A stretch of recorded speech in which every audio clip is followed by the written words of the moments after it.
Hello everyone, আমার একটি নতুন ব্লগে সবাইকে অনেক অনেক স্বাগতম। হোলির ঠিক পরের দিন ছিল রং খেলা, আর এই রং খেলার দিনে বাবার বাড়ি থেকে দুপুরবেলা খাওয়া দাওয়ার নিমন্ত্রণ করেছিল। আর সেখানে যাব বলে বেরিয়ে দেখছি চারিদিকে রং খেলা হচ্ছে। ওই গলির সামনেও অনেকজন রয়েছে, আবার এখানেও রয়েছে, আবার ও পাশটাতেও রয়েছে। অনেকেই দেখি রং নিয়ে ঘুরছে। আমি তো যেতে ভীষণ ভয় পাচ্ছিলাম। তখন বোনের বর আর বোন এসে আমায় নিয়ে যায়। যাওয়ার পথে দেখছি আমার বাবার বাড়ির পাড়ার সামনে সুন্দর একটা পলাশ ফুলের গাছে প্রচুর পলাশ ফুল ধরেছে। যদিও ছোট থেকেই আমরা এই গাছটি দেখে দেখে বড় হয়েছি। এবারে সোজা বাড়ি চলে এসেছি। এদিকে মাসি এসেছে, মেসো এসেছে, মাসির মেয়ে এসেছে, আর আমার দাদার অবস্থা দেখো। ওইদিকে মা মাসিদেরও প্রত্যেককেই আমরা রং মাখিয়েছি। এই যে আমার বাবাকেও আমরা রং দিয়েছি। আমাদের এই বাড়িতে আমার বড় জেঠুর ফ্যামিলিও রয়েছে, তাদেরকেও আমরা রং মাখিয়ে দিয়েছি।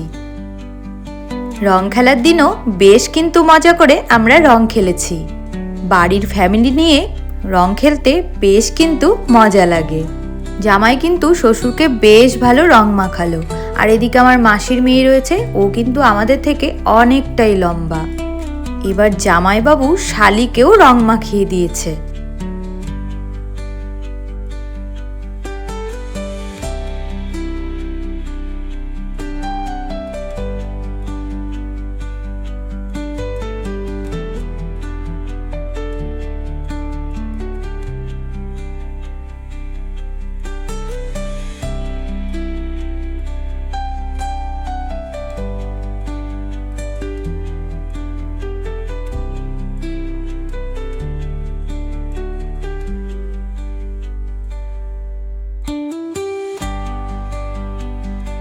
হঠাৎ করে পাশের বাড়ি দাদাকে দেখতে পেয়ে পাশের বাড়ির দাদাকেও আমরা রং মাখিয়ে দিয়েছি।